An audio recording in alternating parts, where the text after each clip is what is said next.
জুমার পরে ফের উত্তল সংসদ অধিবেশন। বিএনপি জামাত এনসিপি ভয়ানক মারামারি। রণখিলাপি নিয়ে কথা বলায় নাহিদ ইসলামকে কঠিনভাবে অপমান করল স্বরাষ্ট্রমন্ত্রী সালাউদ্দিন আহমেদ। আজ থেকে শুরু হলো যুদ্ধ।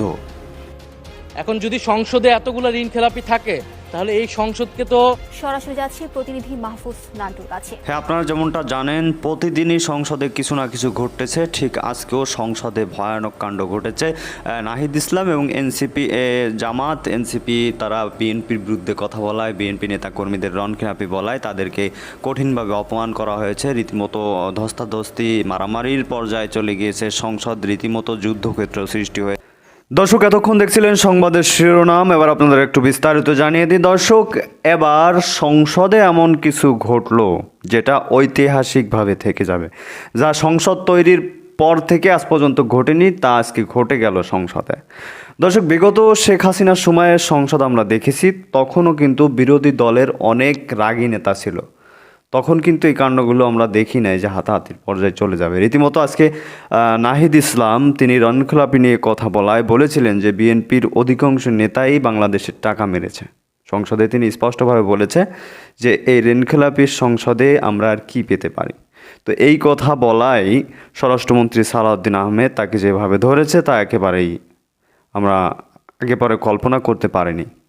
দর্শক, কথা বলাচ্ছি না, চলুন সংসদের ভয়াবহ সেই অধিবেশনগুলো আমরা দেখে আসি। সংসদে রীতিমতো যুদ্ধ শুরু হয়ে গেছে। সংসদ দেখে কেউ বলবে না এটা সংসদ ভবন। অনেকেই কমেন্টে লিখতেছেন যে মাছ বাজার হয়ে গেছে। কথা বাড়াচ্ছি না, চলুন জুমার পরে আমরা সরাসরি দেখব। আশা করি সঙ্গেই থাকবেন, লাইক দিয়ে আপনার মতামতটি জানাবেন, আর চ্যানেলে নতুন হলে চ্যানেলটি সাবস্ক্রাইব করবেন। তো দর্শক, চলুন দেখে আসি। এখন যদি সংসদে এতগুলো ঋণ খেলাপি থাকে তাহলে এই সংসদকে তো ঋণ খেলাপিদের সংসদ বলবে, বা সরকার দলীয় লোকেরা যারা মেজরিটি 2/3 মেজরিটি করেছে তারা ঋণ খেলাপিদের সংসদে নিয়ে এসেছে, এটা সাধারণ মানুষ এটা স্বাভাবিকভাবেই বলবে। আর আমরা সংসদকে সার্বভৌম বলতেছি, এখন এই সংসদে যদি আমরা ঋণ খেলাপি বলতে না পারি এই সংসদে, তাহলে মাননীয় স্পিকার আমরা আর কোথায় বলবো? ফলে মাননীয় স্পিকার আপনার কাছে এখানে যারা আছেন কেউ ঋণ খেলাপি না।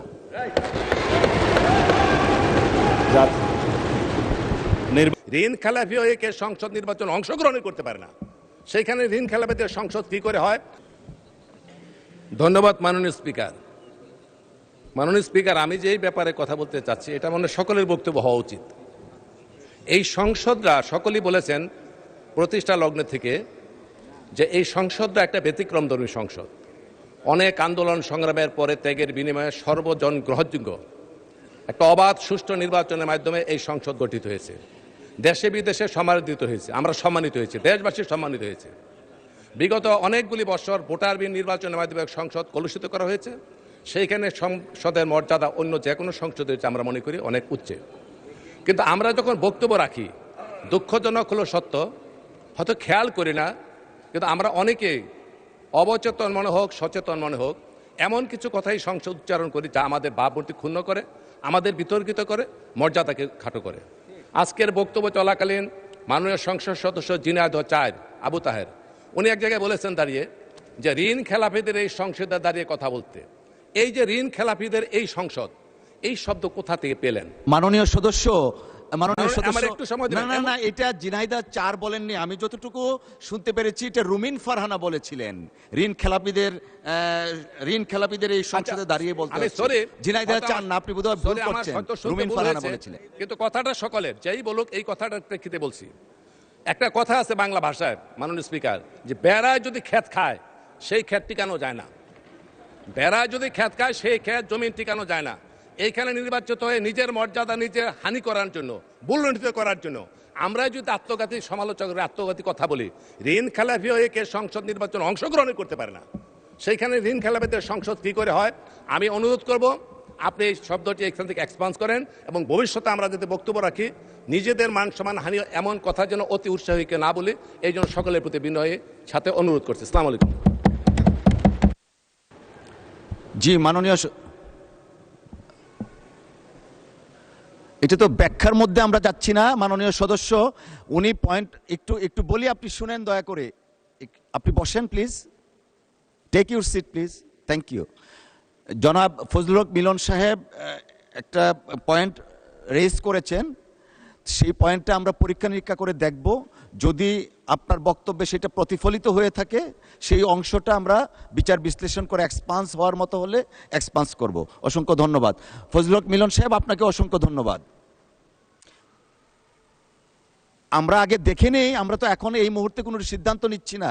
উনি যে কথাটা বলেছেন, উনি বলেছেন যে ঋণ খেলাপিদের এই সংসদে দাঁড়িয়ে বলতে হচ্ছে, এই লাইনটা তিনি কোট করেছেন। সো এই লাইনটা আসলে আপনার বক্তব্যে ছিল কিনা প্রতিফলিত হোক, আমাদের সামনে আসবে। যদি এরকম থাকে নিশ্চয়ই এটা ঢালাও একটা স্পিচ হয়ে থাকতে পারে, সেই ক্ষেত্রে স্পিকারের আসন থেকে সিদ্ধান্ত নেওয়া হবে। অসংখ্য ধন্যবাদ।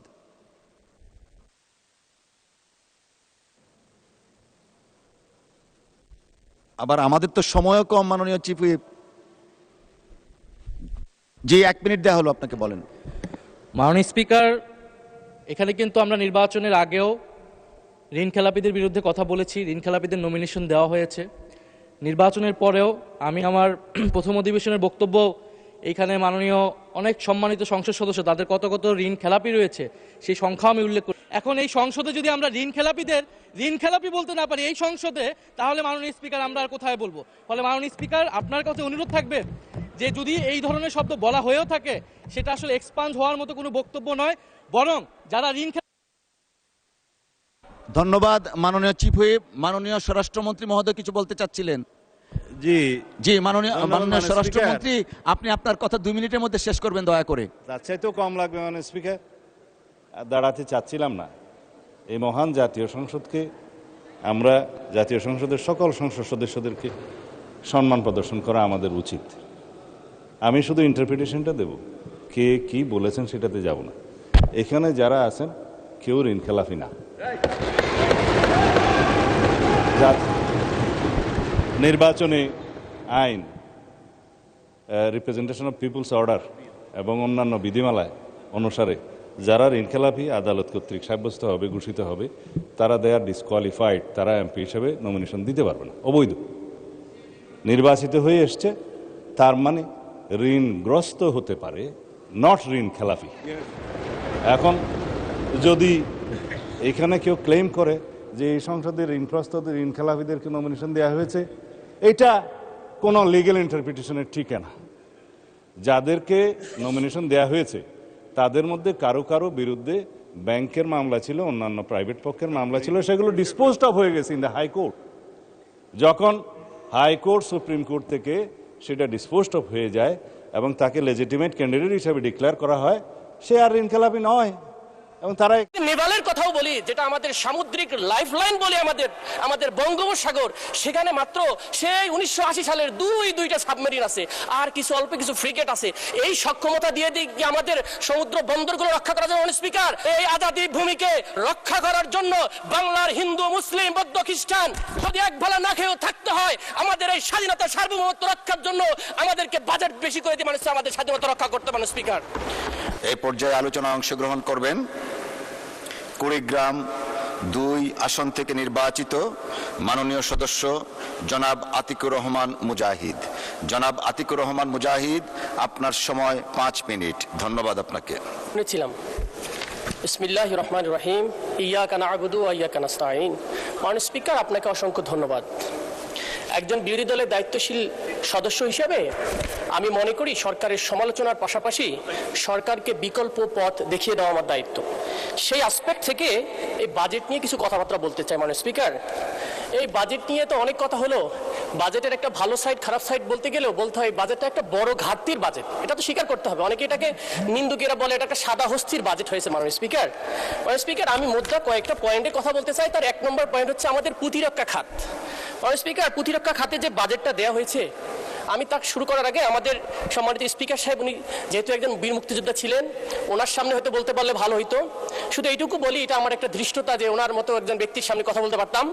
কিন্তু আমরা দেখলাম ওই যুদ্ধের সময়ও যদি আমরা আমাদের প্রতিরক্ষা খাতে যথেষ্ট বরাদ্দ বা অস্ত্র থাকতো, আধুনিক অস্ত্র, তাহলে হয়তো আমাদের লোক দিয়ে আমরা একক কৃতিত্বেই আমরা স্বাধীনতা অর্জন করতে পারতাম। মাননীয় স্পিকার, যেমনটা যদি এটা হতো, যেমনটা আমাদের শহীদ প্রেসিডেন্ট জিয়াউর রহমান তার একটা কামালপুর যুদ্ধের সময় উনি ইন্ডিয়ান পক্ষ থেকে একটা ওয়্যারলেস দেওয়া হয়েছিল ওনাকে, ভাঙা ওয়্যারলেস, যেটাকে উনি রাগ করে ফেলে দিয়ে ইন্ডিয়ান কমান্ডোকে বলেছিল অস্ত্র যখন দিবা, সরঞ্জামাদি যখন দিবা, তখন এমন জিনিস দাও যেটা ফাংশন করে, ডিসফাংশনাল দিও না, এটা আমার জন্য বাধাগ্রস্ত করে। মানে স্পিকার, কেন এই জন্য বলতেছি, আজকে আমাদের প্রতিরক্ষা খাতের যে বাজেট দেওয়া হয়েছে মাত্র 42 কোটি টাকা, মানে স্পিকার 42,000 কোটি টাকা, যার মধ্যে 35,000 কোটি টাকায় শুধু পরিচালনা ব্যয়, কিন্তু মাত্র 7,000 কোটি টাকা দিয়ে কি আমাদের প্রতিরক্ষা হবে? মানে স্পিকার, এই প্রতিরক্ষা বাজেট দিয়ে যে আমাদের আধুনিক অস্ত্র কেনা হবে, এই অস্ত্র তো প্রতিরক্ষা দিবে শুধু আপনার আমার সবার এই 350 জন সংসদ সদস্যের এলাকার মানুষের প্রতিরক্ষা দিবে। মানে স্পিকার, যেখানে আমাদের প্রতিদিন আমাদেরকে বিভিন্ন বর্ডার থেকে হুমকি দেওয়া হচ্ছে, আমার পঞ্চগড়ের বর্ডারে দখল করে নেওয়া হবে, আমার চিকেন নেক থেকে দখল করে নেওয়া হবে, আমার দক্ষিণের ফেনী সীমান্ত থেকে দখল করে নেওয়া হবে, আমার রংপুর বিভাগের আমাদের হিলি বর্ডারে, আমাদের দিনাজপুর অঞ্চলে, মাননীয় স্পিকার পলাশবাড়ির গাইবান্ধা, আমার কুড়িগ্রাম, সর্বমহল থেকে যখন আমার কাছে থ্রেটেন আসে, রাষ্ট্রীয় সভরেন্টি সিকিউরিটি যখন আমার থ্রেট, মানে স্পিকার, তখন এই বাজেট দিয়ে আমাদের প্রতিরক্ষা খাত বরাদ্দ হয়নি। মানে স্পিকার, আমি যদি এই দিকেও তাকাই, মানে স্পিকার, আমাদের মায়ানমার সাইডে যুদ্ধ চলমান, মানে স্পিকার, সেখানেও আমাদের ফ্রন্টে চলমান রয়েছে। পার্বত্য 3টা অঞ্চল, 3টা জেলা, যেখানে তিনটা বিদ্রোহী গোষ্ঠীর বিরুদ্ধে, কুকি চীনের বিরুদ্ধে আমাদের দুইটা ডিভিশন, আর্মি ডিভিশন কাজ করতেছে। এই বরাদ্দ দিয়ে কি আমাদের প্রতিরক্ষা হবে? মানে স্পিকার, আমি যদি নেভালের কথাও বলি, যেটা আমাদের সামুদ্রিক লাইফলাইন বলি, আমাদের বঙ্গোপসাগর, সেখানে মাত্র সেই 1980 সালের দুইটা সাবমেরিন আছে, আর কিছু অল্প কিছু ফ্রিগেট আছে।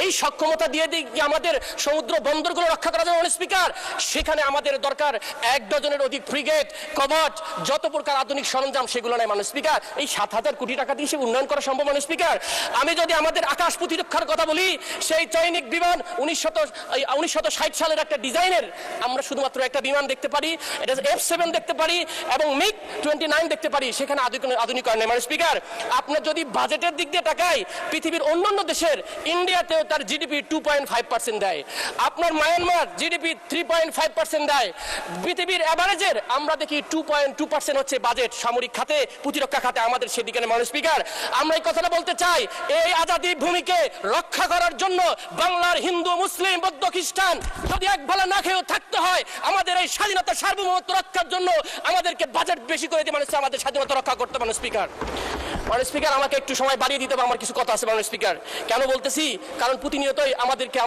আমার রংপুর না, আপনাদের সবাই থ্রেটেনে আছে আমাদের স্বাধীনতা নিয়ে। মানে স্পিকার, আমাদের এই সবার দেশ, এটাকে আমাদের রক্ষা করতে হবে। মানে স্পিকার, এখন আসি মানে স্পিকার, একটু ব্যাংক খাত নিয়ে একটু কথা বলতে হবে।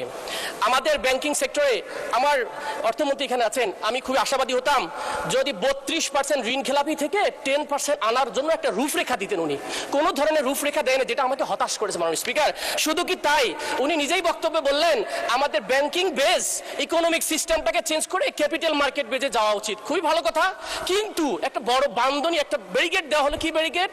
যেখানে আগে ডিভিডেন্ডের 20% ছিল লভ্যাংশ কোম্পানিগুলো, সেখানে কি আমরা দেখলাম 35.7% হয়ে গেছে। মানে স্পিকার, সেখানে ক্যাপিটাল মার্কেট কি বিকাশ করা সম্ভব না আদৌ। আরো একটা জিনিস, আমাদের আপনার সময় আরো 2 মিনিট বৃদ্ধি করা হলো। মানে স্পিকার, হাম্বল রিকোয়েস্ট, আমি এটা আজকে বলতে দিন আমাকে। আমাদের ক্যাপিটাল মার্কেটের, যেটা বললাম যে আমাদের বন্ডের ক্ষেত্রে একটা এক্সেমশন ছিল, যেটা আমাদের আল্টারনেটিভ ফাইন্যান্সকে ডেভেলপমেন্ট করতো, কিন্তু সেই আপনার ট্যাক্স এক্সেমশনটা উঠাই না হলো, সুতরাং আল্টারনেটিভ ফাইন্যান্সের ক্ষেত্রে আমাদের বাধাগ্রস্ত হবে। সে দৃষ্টিকোণ থেকে আমি মনে করি বাজেটের এই বিষয়টাকে আবার পুনরায় থিঙ্কিং করা। মানে স্পিকার, আরেকটা একটু আমরা সাংবিধানিক ইস্যু থেকে আসি। সে বিষয়টা হলো, আমাদের সংবিধানের 89 ধারায় বলা হয়েছে গ্রান্ট, ডিমান্ড ফর গ্রান্ট, এবং 90 বিধিতে বলা হয়েছে, আর্টিকেলে বলা হয়েছে যে স্পেসিফিকেশন অফ পারপাস লাগবে। তো দর্শক, দেখছিলেন খুব গুরুত্বপূর্ণ প্রতিবেদন। এতক্ষণ আমাদের সাথে থাকার জন্য, দেখার জন্য সবাইকে ধন্যবাদ জানাচ্ছি। ধন্যবাদ জানাচ্ছি আপনাকে, এতক্ষণ আমাদের সাথে ছিলেন। দর্শক, এখন এই বিষয়ে আপনাদের মতামতকে একটু কমেন্টে জানাবেন। আশা করি সম্পূর্ণ নিউজ এবং সম্পূর্ণ প্রতিবেদন দেখেছেন। তাহলে এখন এই বিষয়ে আপনাদের মতামত জানতে চাইব। আর হ্যাঁ, পরবর্তীতে থেকে গুরুত্বপূর্ণ কিছু নিউজ আসতেছে, যেটা এই ভিডিওতে আপনাদের দেখানোর কথা ছিল, তবে সময় সংক্ষেপের কারণে দেখাতে পারিনি, এজন্য ক্ষমা চেয়ে নিচ্ছি। তো সেগুলো আরও গুরুত্বপূর্ণ, সেগুলো দেখতে অবশ্যই চ্যানেলটি সাবস্ক্রাইব করে রাখুন এবং পাশে রাখা বেল আইকনটি অবশ্যই বাজিয়ে দিন। তো দর্শক, একটি কমেন্ট করে সামাজিক কাজে লেগে পড়ুন। সেই সামাজিক কাজটা হলো ভিডিওটি শেয়ার করে দিন। তো দর্শক, ভালো থাকুন, সুস্থ থাকুন, দেখা হচ্ছে খুব দ্রুত। আল্লাহ হাফেজ।